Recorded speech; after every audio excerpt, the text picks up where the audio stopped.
Hello, hello, hello. I am your host, Tracy Otsuka. Thank you so much for joining me here for another episode of ADHD for Smartass Women. You know that my purpose is always to show you who you are and then inspire you to be it. In the thousands of ADHD women that I've had the privilege of meeting, I have never met one, not one, that wasn't truly brilliant at something. So, of course, I am just delighted to introduce you to Dr. Nodira Khoussainova. Dr. Nodira Khoussainova is the CEO and co founder of FocusSpace, a body doubling platform that includes a built in community of creatives, business owners, artists, and freelancers, many of whom have ADHD. Before FocusSpace, Dr. Khoussainova was an early co founder at Streamlit, a widely used AI developer tool, and led the experimentation team at Twitter. Dr. Khoussainova holds a PhD in computer science from the University of Washington. Outside of work, she loves hip hop dancing, wandering around aimlessly with her curious 2-year-old Noor, and reading books like Her Life and Sanity Depends on It. Welcome, Dr. Nodira. Did I get all of that right? I'm just going to call you Nodira if that's okay. Yes, please do. That's what I go by. Yes, that was. Thank you so much, Tracy, for that intro. We have literally, this has just been the biggest joke. For our regular listeners, I made the brilliant decision to move from 6.5 acres in the country to San Francisco. Thinking, oh, we're going to do the complete opposite. We were thinking we'd get a building, we'd have a nice view, everybody would be happy. My husband and I would have to do nothing. Well, we got here and the market is hell. And so we're living in temporary housing in the middle of the Civic Center. And this morning, I'm getting ready. This is our first episode that we're recording in this space. I've got 2 dogs underneath my feet. It's hotter than hell here because I think you're in Oakland, right? Yeah, it's hot today. It's all windows. So I'm just in this inferno trying to do the stuff I normally do. This morning at night, we're recording at 10:30, or supposed to. At 10 o'clock, all of a sudden the fire alarms go off. They're testing the fire alarms, and it went on for 15 minutes. And I thought for sure I was going to have to cancel on you. So it's just been, oh, I can't handle this anymore. But I am so delighted that you're here. And I am looking forward all about you and Focus Space. So I'm just delighted that you're here. Can we talk about your ADHD diagnoses first? Yeah, for sure. I guess I want to kind of start by telling you where I was at when I first started this company, right? So when I was first starting Focus Space, yeah, I was pretty uninformed about ADHD, right? So, like many people, my impression of ADHD was the hyperactive type, high energy, disruptive, all of that. And that, yeah, that did not, I was like, that's not me. Like, I see it and I don't think that's me. But, I started this company because I was genuinely struggling with focus, with getting things done. And I think a lot of ADHD folks will relate to this. Like, I was always like, if I could just hone in and focus. I loved it. I love working. I love it when I can really get into a flow state, right? I get so much joy out of it. Um, but it was just getting harder and harder to get into that state. And at that time, at the start, I assumed everyone felt this way. I was like, oh, everyone must feel this way. But we're a few years in now. I understand that not everyone feels that way. And I've also noticed that a lot of people that get excited about focus space and body doubling and everything that we're building are neurodivergent, unsurprisingly, right? And now we're a few years into building it. I've been working with a neurodivergent team. I've been, you know, I've at this point had hundreds of conversations with neurodivergent, mostly ADHD women. A lot are late diagnosed, unsurprisingly. And over these years, I've just been like, hold on a second. Do I have ADHD? And I'm still kind of in that space, like looking at looking at some of my challenges, but also my strengths too, right? Like I need very specific conditions to get work done. Like I created a whole company around it.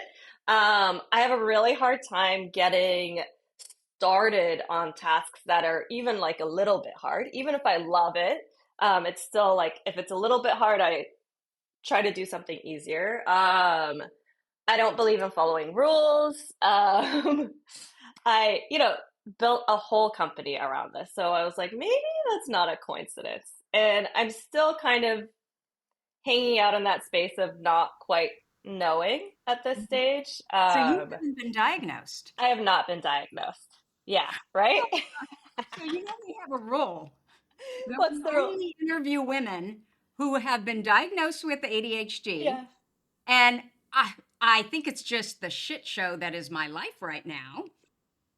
That these questions have not been answered because typically I just did an interview and I'm so glad I did it with a woman who basically has rewritten the rules of how to learn. And she has a lot of ADHD in her family. But and as I'm talking to her, I'm like, "You're so ADHD," and I can't diagnose you obviously, but you're so ADHD.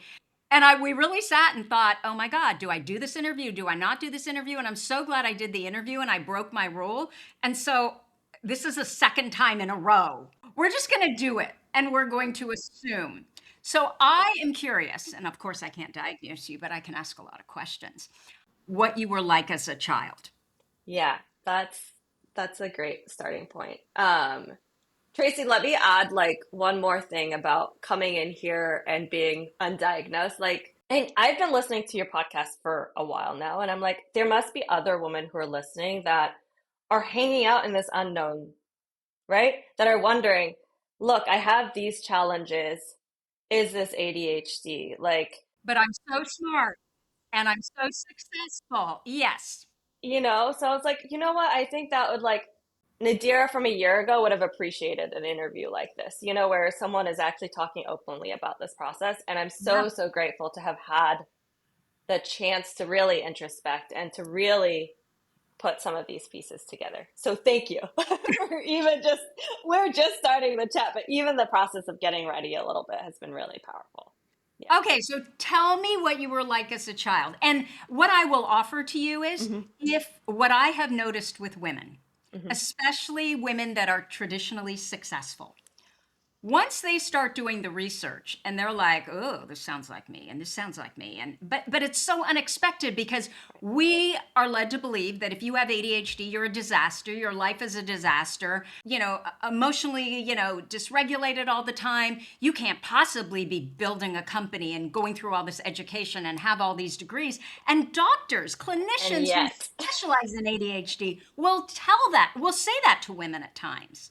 So I am that's shocking. curious about your childhood. So I was born in Uzbekistan. I grew up there until the age of 6, and then we moved to the U.S. And age 6 to 9, I was here, learned English here, etc. And then I actually grew up mostly in New Zealand. So that's where most of my childhood was. Um, and I didn't see any of the ADHD symptoms in childhood. I was like, okay, look, I'm doing fine in school. Again, traditional, textbook stuff. I'm doing fine in school, but guess what? There's a lot of structure and support and accountability in school, right? Things are well defined, the systems are in place. And I bet your parents also provided a hell of a lot of structure as Exactly. Yeah, exactly. Both parents and school and just the whole community. well. Hmm. Um, and then I was thinking about the masking side of things too. I was like, I've been masking my whole life. Like, there's no as an immigrant, you're masking all the time. You're in this new culture, you're trying to fit in, you're watching all the like social interactions and being like, okay, I got to act this way and act that way. So like ADHD was nowhere in my radar because I was so busy masking all the time being an immigrant, right? Like trying to adapt to the situation. And probably you never even have thought it could be something else because you're thinking, oh, it's my experience because I'm an immigrant. I'm already different, right? In this melting. Exactly, exactly, exactly. And I think like schooling was pretty smooth. College, I started college at the age of 14. I I maybe slide number one of ADHD. I found so for a while I did a few courses at the university kind of informally. And after a few computer science classes, I was like, you know what? I love this. I want to jump right in. But of course, I hadn't finished high school yet. I didn't have a high school diploma. There was no way I could get in. But I read through the rule book and there was one loophole. So ADHD. Sorry, Nodira. At 14, because you're so bored with school and you know what you're interested in. Like, you know what? I found this loophole that was designed for older adults that were coming back to get a bachelor's degree. And guess what? They didn't have an age requirement. So I was like, this is the path in. So I got the support I needed to figure that out. Obviously, I didn't do that on my own either, but and that's how I started college at 14. And then focus deeply in computer science. In New Zealand, there isn't like a breadth requirement, so I'm like very, very specialized. Um, Which is so great. it is, yeah, specialization is great. I've been filling in the gaps on for the breadth of education too, but that's coming with time. Finish university, and then no, everything I describe is going to be very ADHD. And then I wanted to do my PhD because I was like, this is what I'm interested in. I feel too young to enter the workforce at this point because I'm like finishing my degree at 16, 17. Wait a minute. You started at 14 and you're finishing at 16, It was 17? very fast. Yeah, it was No very, wonder all the ADHD, no wonder it's missed in that kind of because but you're doing, right? And drivenness is a form of I hyperactivity. think, exactly, exactly. And at that point, I had a very specific research interest, which was around large scale data management and making sense of data and all that. So I reached out to a bunch of professors at top universities. Hey, I'm 17 and live in New Zealand. Do you want to work with me? So I ended up coming to the US to do like an internship at Microsoft Research that then turned into then staying here and doing my PhD at the University of Washington. Again, like one of my advisors was like the author of my favorite textbook that I really liked. And then a new professor that was amazing as well. So, and again, there, like I managed to like figure out how to enter without, there's a lot of finding loopholes and finding my way in. I applied after the application deadline. I managed, yeah. So So creative and always figuring out a way if it's something you're really interested in. So what happens when you're not interested? Is there anything you're not good at? there's so many things I'm not good at. But the thing I want to say is like I think the PhD was really the starting point where I started to struggle because suddenly you lose the structure. You're working on your own.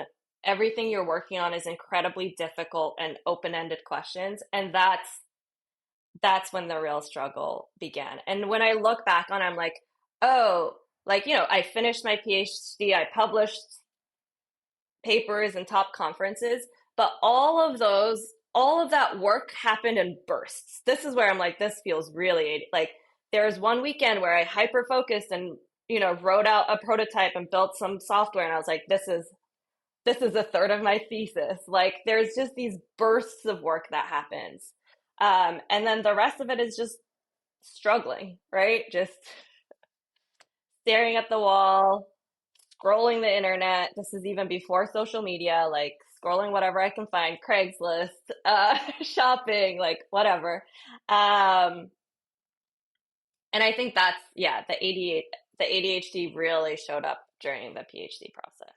And I think that's like when I look at FocusSpace, I'm like, this is what I needed during grad school, desperately needed.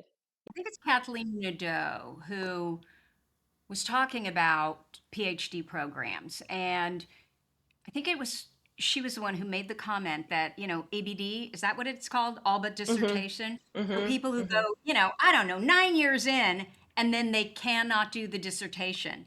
That she really thinks most of those people have ADHD because literally all the structure falls away and you need to create it.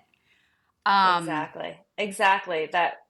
Yeah, because at the beginning of your PhD, you might be in classes, so there's a little bit more structure, Mhm. but the further in you go, like Yeah. I'm working out of coffee shops, I'm working from home, I am, yeah, working alone a lot of the time. So, uh, Okay, so before we go into focus space, I want to hear a little bit more about your trajectory, and I'm especially fascinated. So just a little bit, a tidbit. Of course, we don't have parking here in this building, so we're parking 2 blocks over in the Twitter building.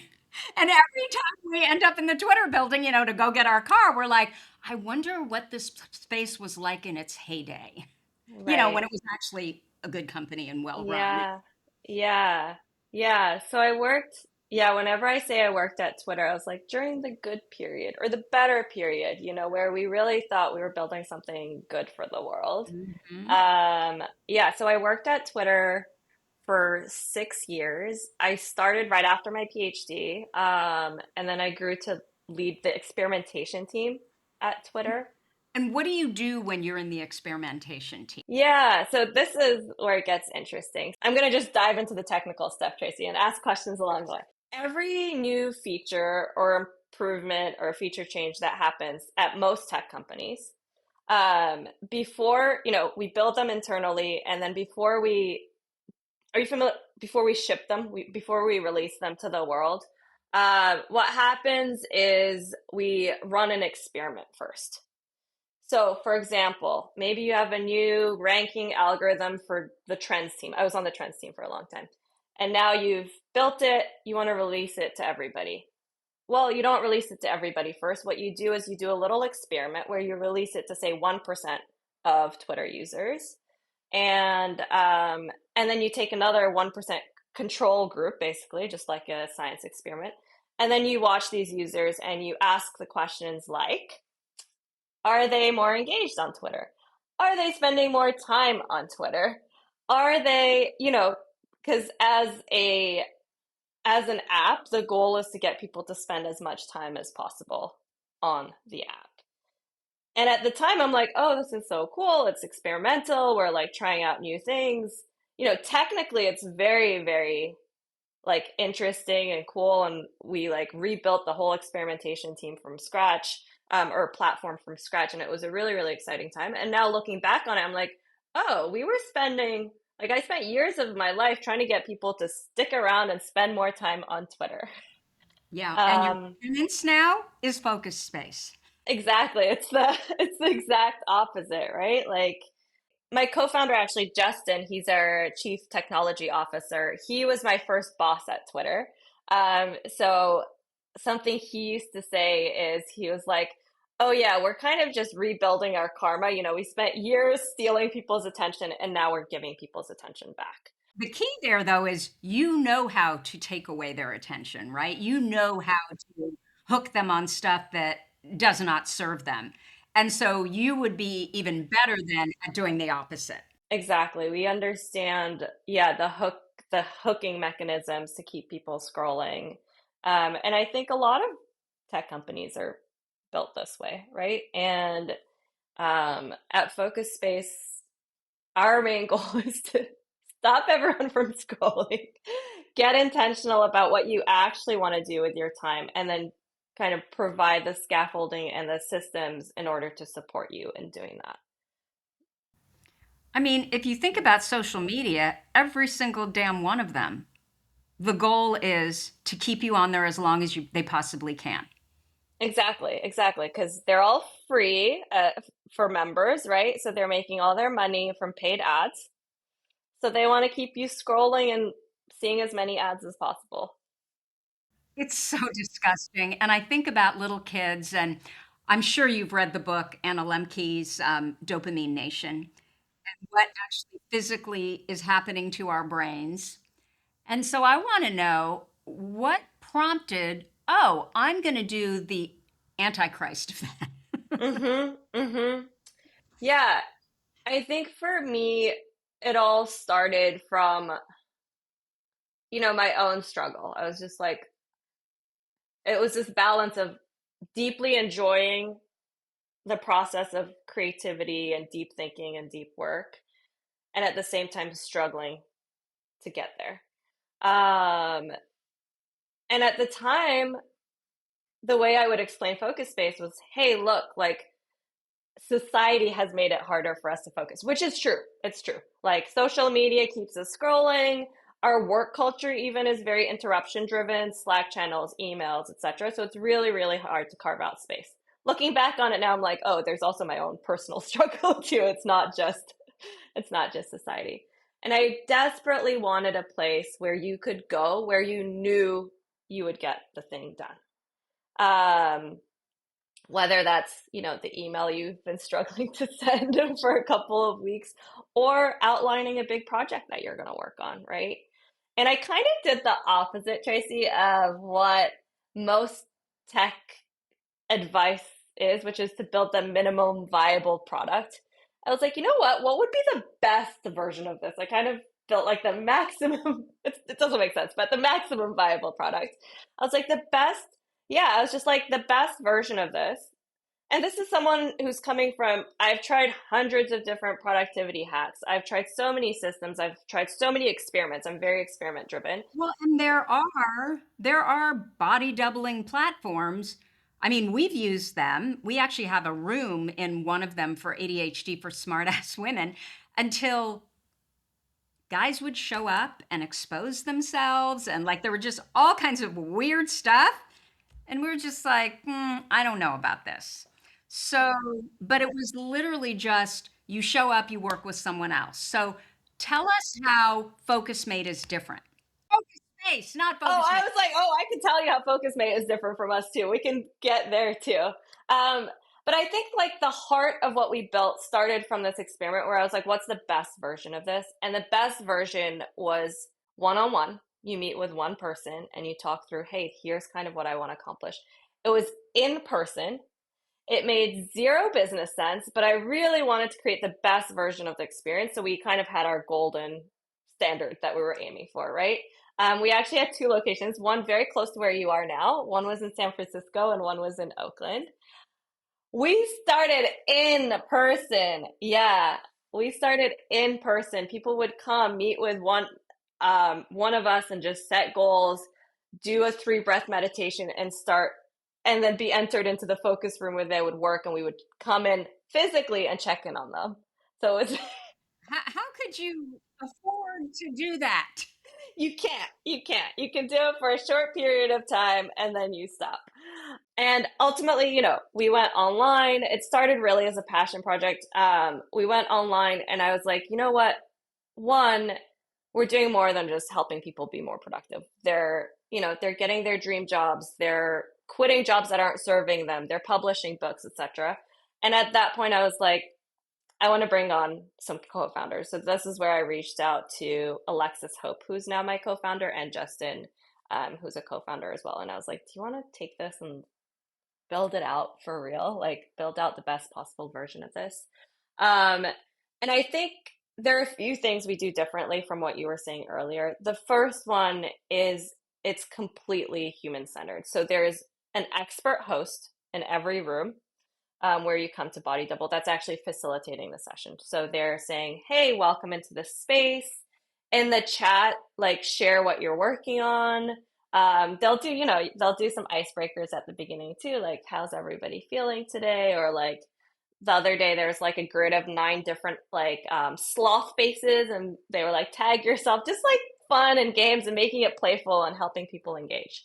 So that's number one, is just this facilitation. And I think that's so, so important. And two, the body doubling is paired with goal setting tools. So we're like, okay, what are your goals for the day? Like, what are your top 3 to 5 goals? We have a hard limit on 5. When do you think you want to tackle these goals? Like, does it actually fit into your schedule? Let's estimate how long this will take. So it's really this magic of pairing these live facilitated sessions with actual goals that you want to accomplish for the day. And I think that hand in hand creates kind of the magic and the power of what we're building. Yeah. So it sounds like the difference is that it's not you just going into a room with one individual person.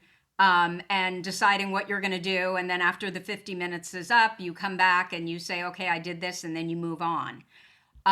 This sound, and that's why you don't have the problems that I think these other Exactly. It's a platforms. facilitated, safe Yeah. space. And I think that's really, really important. Yeah, I mean, we get people coming from FocusMate, for example, doing the one-on-one stuff, and they're like, look, it was good 90% of the time, but like 10% of the time I got someone that I didn't feel safe with, that I didn't feel comfortable with. And I think you need to feel safe in a space where you want to be fully creative and Well, and isn't that the whole deal that we, especially with an ADHD brain, if we try to do anything we don't want to do, it's all emotion, right? It's not that we can't do it. We know what we're supposed to do. So the key really is what you're saying, making it fun, making it, so that it's just less painful. And so you feel more positive emotion, and then your prefrontal cortex comes back online, right? And you can do the things. exactly, exactly. And the fun aspect is like I think about this. The fun aspect was really brought in by Alexis Hope, who's my co-founder. Because I came into it from like I have a PhD in computer science. I came into it from a very systems approach, right? I was like, okay, what are the conditions people need to be productive? Like, how do we set up that environment so that people can protect space for deep work? So I was really trying to remove distractions and create this container. And then Alexis came in and she was like, it's missing a piece. It's missing joy. It's missing joy. We're not just removing distractions, we're creating a space where people feel joy.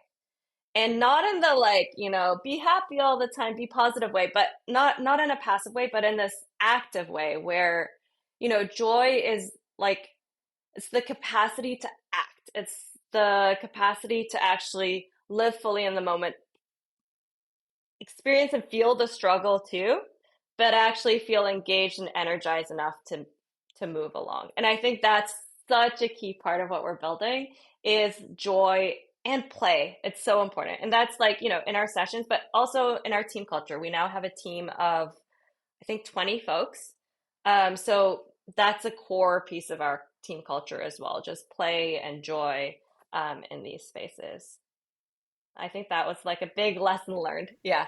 Absolutely. Do you know Dr. Christine Lee? She's the procrastination coach. She's a psychologist, a really good friend of mine. And what she has always said is, in order to do well, you need to feel good, which is exactly what you're talking about, right? All this negative resistance, well, resistance is always negative, but all this negative energy and negative emotion, no wonder it's so hard to start. Exactly. Exactly. Like joy is not the reward we get at the end of finishing a task, right? It's kind of the fuel you need to get started and get going. To just start taking action because we work backwards, right? We're not motivated. We need to get into action and then we get motivated. Yeah, exactly. We can't just like push our way through it, you know? Yeah. Okay, so I have a big question for you that I've been dying to ask.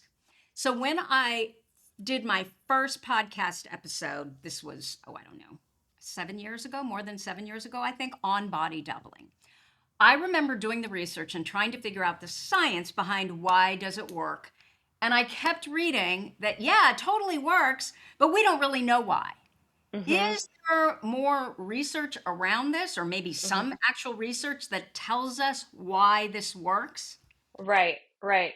There's, there's a few different elements of why it works. One, the one I care about the most. No, there's so many. One is that it helps with task initiation, right? So basically, one of the biggest challenges that we have is the ability to just get started.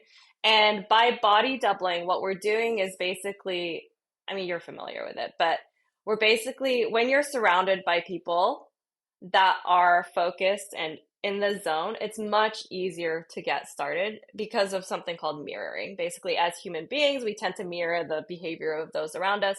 So, guess what? You're in a room full of people that are like focused and working. It's going to be much, much easier to get started.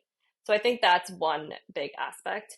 I think there's still like, what was I going to say? There's still a lot of research that can and should get done in this space too, especially for virtual body doubling, I think is fairly not super well studied at this point, and I would love to see more of that. And hopefully we can, we have, I'm like, we have PhDs, we can do research. Hopefully we have capacity to do some of that research, maybe collaborating with a university. So if anyone's listening and an academic and wants to do this, please reach out.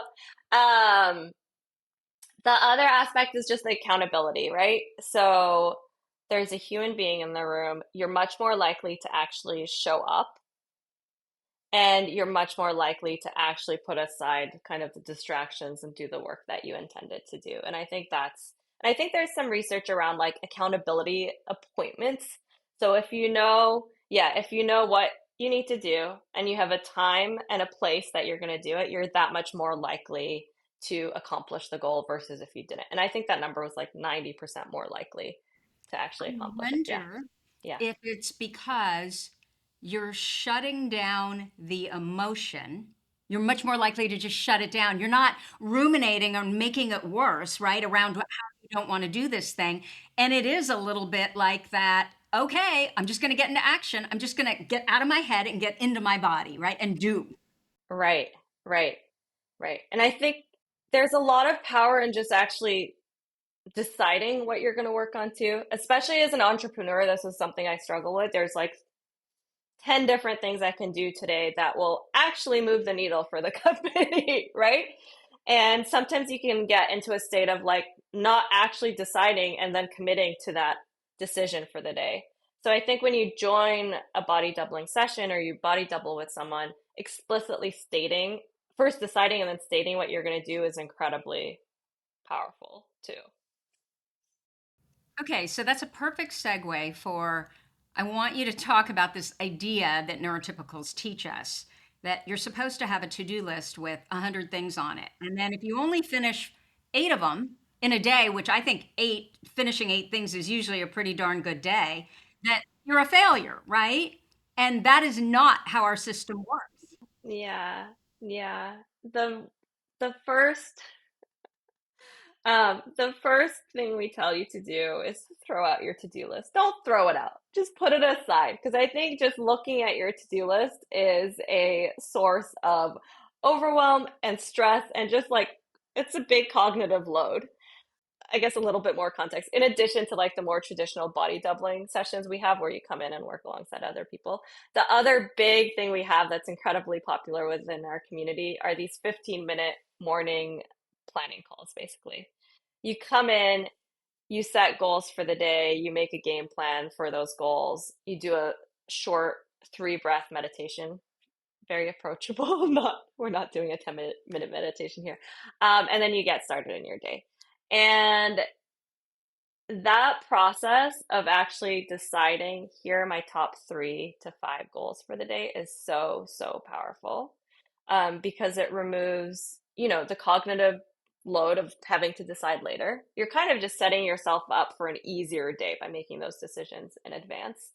And there's definitely been pushback, from our members that are like, can I have 10 things on my to-do list. Can I add these? Why won't this let me add more than 5 goals?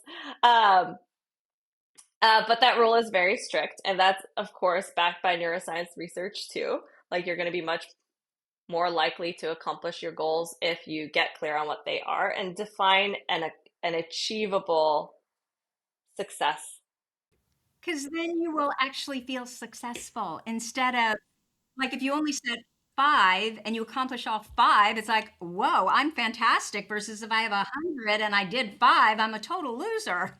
Exactly, exactly. And I actually want to tell you a story of how we got there. We used to, very early on, we were like, okay, there's a lot of entrepreneurs in our community.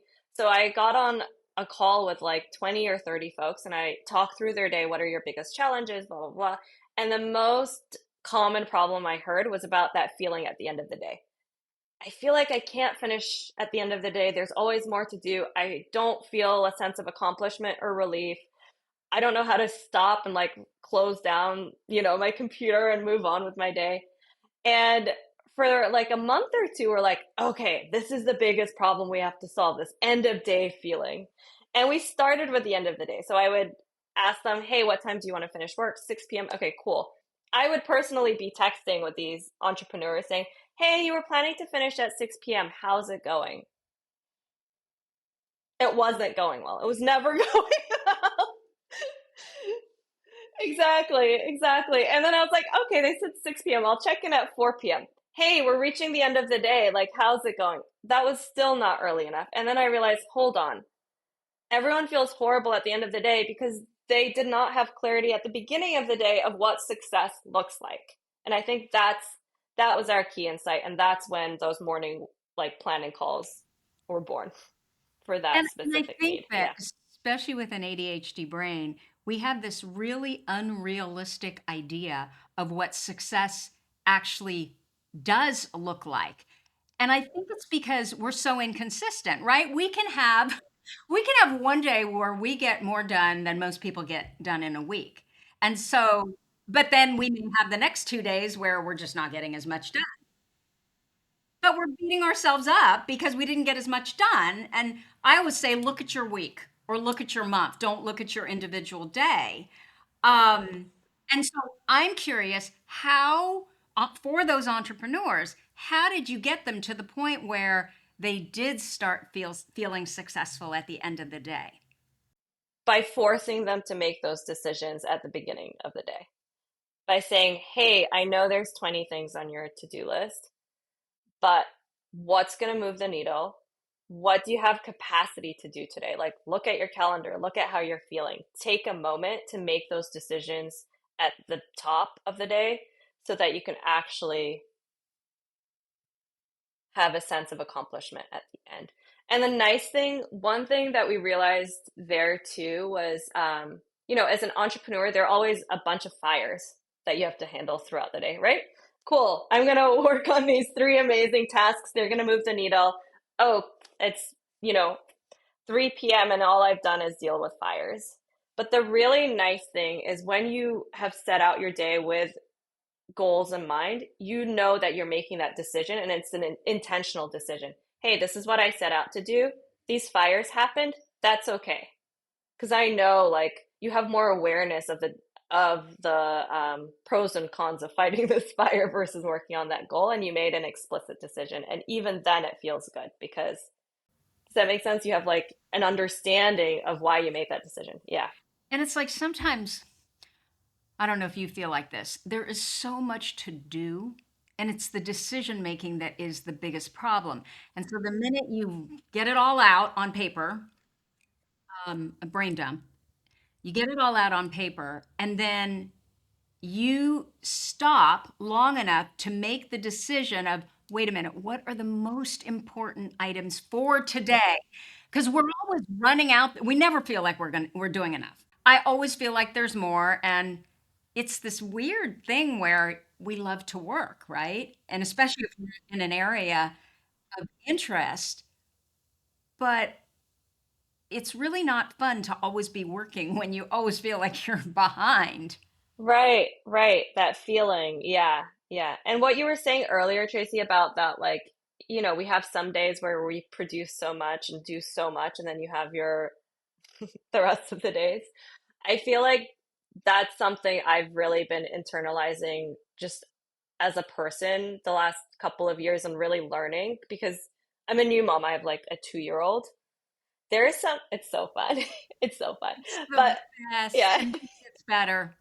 It's oh my God. There's just so much play and curiosity and it's wonderful.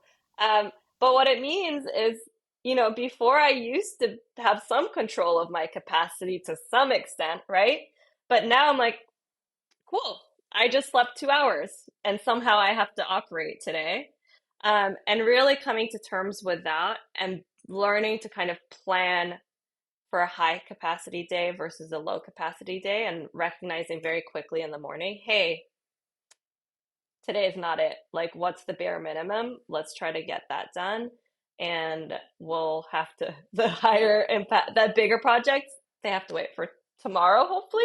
I'm curious because, I mean, you're someone who went to college, did you say at 14 and then graduated at 16 or 17 and then started a PhD? obviously you are really driven. And it seems like everything you've done, you've also really enjoyed. So work is, you're not only good at it, but it's fun for you. How did having Noor really change what you valued and now think is important? That's such a good question. I actually think that at the very beginning, when he was first born, I think for a while I was like, he, for a while I was like, this is the most important thing. I don't know what I was thinking about my career first like 6 months, right? This is what I want to do with my time. This is so much fun. It's heart filling, etc. And then as I slept more and started kind of rediscovering myself as a full human being, I reconnected kind of with the purpose of our work. And I think that's the thing that's changed is that I now feel more connected to the impact we're having on the world than ever before. Because I want to create a future that supports human beings and human creativity. And,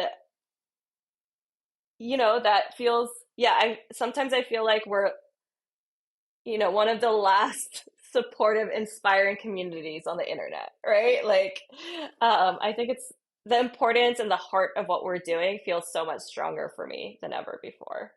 And that was definitely a transition. Do you find that among your colleagues, like, people you've worked with at all these tech companies, is there really a push for more value centered business, entrepreneurship?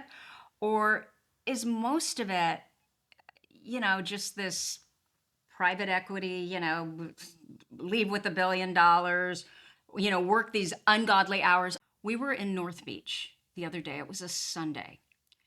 And I walked into this coffee shop. I actually took a picture. I was so aghast.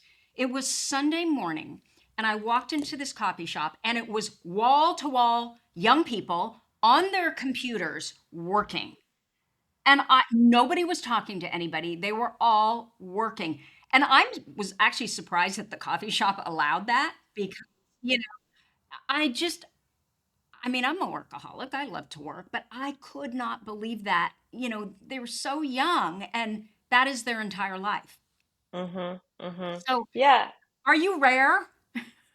I think we are rare, but there are communities of people like us that are values driven, that are, looking at the impact that our work is actually having on society and on people, beyond just let's get people to spend more money on our app, or let's get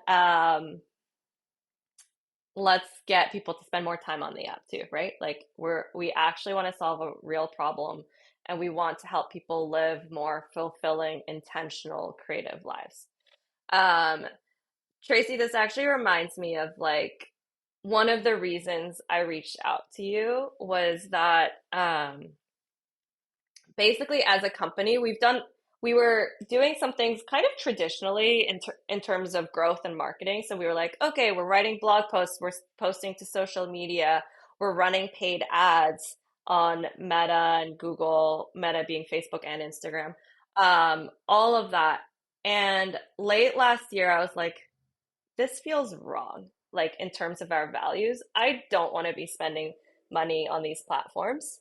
I understand we have to exist on them so that people can find us, but I do not want us to be spending money on these platforms. Like, yes, for like whatever their political values and the mismatches there, but also just purely in terms of like, hey, we're a company that's trying to give people their attention back. These are companies that are not. They're trying to steal it. Like even purely from that standpoint, it just felt wrong. And at that point, I talked with the team and I said, "Hey, let's figure out a different way. What if we reached out to our community and we said, "Hey, what we really want to do is we want to work with people that you trust and are learning from and respect and love, whether that's on social media or podcasts or book authors, like tell us who they are." It ended up being an amazing business decision too. But at the time, it was a scary decision because I was just like, we're going to turn off our ad spend by 90% and just completely pivot. It's a little scary, but it felt like the right move. Our community came back with so much love. People were filling out this survey and spending like 30 minutes each on this survey. I'm like, you guys, thank you. And then your name came up several times. So I was like, okay, I need to reach out to Tracy. I need to talk to her. But it ended up being such a beautiful move because now what we're doing is we're building relationships and working with individuals, small businesses, people who have values that are aligned with ours. And the consequences have just been like, on the business side, even the consequences have been amazing. Like, I'm a metrics girl, so let me tell you some metrics. Um, like even so, for example, for Focus Space, we have like a trial period, and then it becomes like a paid product after the fact. Our conversion from trial members to paid members basically like doubled our conversion rate, which is wild. People that join us, because people are coming in from a place of trust, we're finding the right people that are committed, right?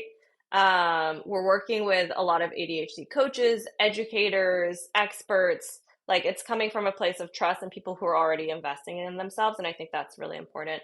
Our churn has basically halved, like so people stick around with us for longer. It's values. Do the things that match your values. Yeah, Well, and you're getting to the people who, like you, were struggling with the same thing. So they're actually your people. exactly, exactly. That are actually are exactly. So I'm curious, what did you have to unlearn from working in tech in order to build something like Focus Space that protects people's attention instead of exploiting it? I mean, did you start out kind of like most of these companies, what you learned there and have to really pivot, or was it not that big of a deal? I think the biggest lesson learned over the years that was kind of an unlearning is the power of compassion and self-compassion. And I think in the tech space, especially as a software engineer where I'm surrounded it's like 10% women, 90% men. I came from this world where, again, a case of masking, right? I came from this world where I was like, I got this. I'm tough. Like, this is what leadership looks like. It's being confident and tough and like being really intense and that hustle culture of it all. In work with your colleagues, was it a pretty even split as far as men and women, or no? So what would that percentage look like? 10%, 90%. 10% woman, Oh my 90% men. heavens. Oh my heavens. Okay. And this is early in my career too. The numbers get worse as you go Sure. higher up, right? And that's like PhD program was like 30%, which is, at the time I was like, wow, this is so bad. But then going into the industry, I'm like, oh, actually, these numbers are good. That's insane. I mean, this is exactly Oh why my we gosh. need more women in positions of power, building businesses, leading corporations at the top, echelons of government. Yeah. Because Yeah. I'm sorry, men have had the reins long enough, and they, by and Exactly. large, have proven they don't know what they're doing. And they're Exactly. killing our world and our country so I yeah, know. I know. and so the Yeah. entrepreneurs that that are female, are they, when they're going out there and starting companies, are they typically values driven companies? That's a great question. I think I think the people I found that are values driven, it's not cleanly split across Okay. gender. I think some people are just more values driven and others are out to Make a buck. grow and scale and make a Yeah. buck. Which there's nothing wrong with making a buck. There's nothing wrong with that. You should make a buck and then some. Absolutely, absolutely. Um, Wait, Tracy, let me share a more horrific number with you, which is so yeah, I'm the number, yeah, exactly. Um, so we're a tech company. And as of, we have gone and raised money, venture capital money as well.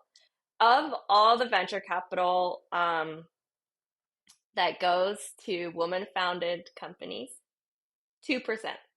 Two. Ugh. It's 2%. And if you're a black founder, it's like 0.4%. These numbers are horrific. And they haven't changed. The sad thing is they haven't changed over the last 10 years. DEI. Who needs DEI? Ugh, Ugh. Oh it's my gosh. just, yeah. And we haven't we haven't touched on the topic of AI yet, but it is something I think about a lot. I spoke on a panel on it in San Francisco earlier this week. It makes me nervous in a lot of ways, and we can talk about that. But one aspect of AI that is exciting to me is that basically founders are requiring less capital. And this is very tech founder focused. But tech founders are requiring a lot less capital to build out the teams and the products they need because of AI, right? So they no longer need as much capital from venture capitalists and investors, which I actually think might be an amazing way to kind of level the playing field because if suddenly you need less capital, if women are only getting 2%, suddenly you're kind of removing the gatekeepers and the biases from this process. And this is a very optimistic viewpoint, but I'm very, very excited about it. This is something I think there's a woman called Leslie Feinzig. She's an investor in Seattle, one of the good ones, and she's been talking about this for a while. But I truly believe that that's one of the most exciting angles. In addition to basically also democratizing access to building technology too. I think if more people can build technology, that means we're going to create products hopefully by people who understand their population, that understand the problems they're trying to solve versus this removed population of tech people that can solve problems. Suddenly we give the power to more folks to be able to build these solutions. So I'm very, yeah, excited about that angle. Are you as Yeah. worried? Well, that's hopeful. So I love hearing that. Are you as worried about AI and human civilization as, I mean, I remember when the World Wide Web was first coming up. And everybody was, and I'm thinking of real estate in general. You're not going to need a realtor. You're just going to be able to go in there and just do it all yourself online. Well, that proved to be a big goose egg, right? And so I am wondering if a lot of this doom and gloom around AI is it really true? I mean, I tend to be an optimist, right? I'm always looking for the best in people and certainly companies, although I don't know about that one. Yeah, I am worried. Ah, I'm sorry. I kind of, and you have a 2-year-old. I know, I'm worried. There are optimistic sides of it. I'm worried about, the redefinition of jobs. I'm worried and job loss. I'm worried about our ability to truly think and make sense of the world. Um, and this isn't even something to be worried about because it's already happening. I am angry that these AI companies are stealing work from artists and then regenerating it and selling it effectively, right? Through subscriptions to these products. There are a lot of aspects that I'm worried about. At the same time, I'm also excited about some of the potential, the democratization of access to being able to build things. I'm excited about like even personally, like it helps me get past being stuck just on a day to day, right? It's actually an amazing tool as well. And we hear that a lot in our community as well. Like, hey, here are the ways that I've been stuck on this project for a while. I worked with my LLM and I got unstuck, right? So there's this balance between it unlocks some things, I think it is going to get in the way of creativity too, but if you are more intentional about how you use it, it can also fuel it. So I'm confused and worried and excited all at the same time. Um, and I think I'm coming from a place where like I kind of live in two circles. One is the tech world, and as you're saying, like, I think there's a lot of excitement there. Look at what we can build. We can build this for so much cheaper. Look at all these companies that have like 20 employees and are making 100 mil in AR, like, an ARR. There's that side. And then the other circle I live in is like creatives and artists and people that are angry about what's being built. And it feels really, really separate. And slowly I'm starting to realize that, like, hey, I live in both these circles. I need to help people connect the dots. But just more generally, everybody needs to connect the dots. These conversations need to happen across these two different groups. If you're an entrepreneur, I think it is your responsibility to understand the impact of the work that you're having, both on society, but also the environment. Let's not like energy. Exactly. I think there needs to be more awareness. There needs to be more conversations and just whole lot more listening too. I don't know if that makes you feel better or worse. Yeah, exactly. A little bit of both. Well, and Oh my gosh. I mean, we have so much privilege, right? In that we have time to read and find out. And, you're in the industry. So, you're around it 24/7. I worry about people who they're just trying to make ends meet, single moms. They've, a bunch of, they're working a couple jobs just to make ends meet. And when are they going to have time to get the benefits of Right. any of this? Right. That's I don't. such a, yeah. Yeah. Yeah. I've been hearing they're like, oh, you just need to be a full-time person in order to keep up with what's happening in this space to like, because it's moving so fast. You're Exactly. absolutely right. Yeah. Okay. So going back to kind of more what you do, Yeah. I'd like to end it with this. If someone has spent years thinking, I just need more discipline, what would you want them to understand instead? I love that because that's where I was kind of coming from, right? I think I've always been someone that thought discipline could solve so many problems. But through the journey of creating Focus Space, one thing I've realized is that it's all about the environment you set up for yourself, right? So make it easier to do the thing that you want to do. Surround yourself with people that are inspiring and supportive so that it's easier to do what you want to do. Um, and that doesn't necessarily mean body doubling up, right? So for some people, that's like, hey, work with a coach. Hey, like maybe go find other entrepreneurs that live in your area and start working together with them, or at least working in the same space. So I think that's kind of the key thing is to,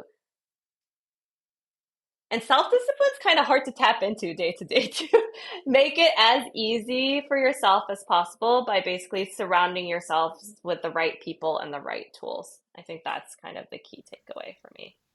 Yeah. As much as we balk around systems, they are so important for our brain, right? We just want, I'm free, freedom. I get to do whatever I want to do when I do it. And then we do nothing. Yeah. And make it fun. Maybe that's the key thing. Make it fun. Make it as fun as possible. Yeah. If it's fun, you're moving in the right direction. Exactly. I know Exactly. you haven't been diagnosed, but what is your number one ADHD workaround besides focus space? Sorry, the first thing that comes to mind is not my workaround, but my co-founder Alexis's. It's so funny, so I have to share this one. Um, she will put when there's something hard she has to do on her computer, she will set up a foot bath for herself and have a foot bath. So she's working, so she's stuck to her chair, getting the thing done. It's enjoyable. I love that. So I'm gonna share that one with you. Thank you, Alexis. That is the best one I've ever heard because you are literally stuck sitting in that chair. Does Alexis have ADHD? we're both we're both neurodivergent in some way. Like let's yeah, we don't know. Well, she's very Yeah, creative. she's incredibly So, creative. Yeah. Nodira, where can people find you if they want to know more about you? They want to know more about Focus Space. Yeah. Our website is probably the best place to start. So that's www.focusedSpace.com. FOCUSED FocusSpace. And then we're also on Instagram too. So if you want to look up FocusSpace on Instagram, you can find us there. Tracy, I did make a discount code for your community. It's SmartAss, one word. And that, so if people do want to sign up, you'll get the 14-day free trial and then also 20% off your subscription forever. Just a nice thing for the listeners. Yeah. Well, that's lovely. Okay, so they would go to focused.space Yep.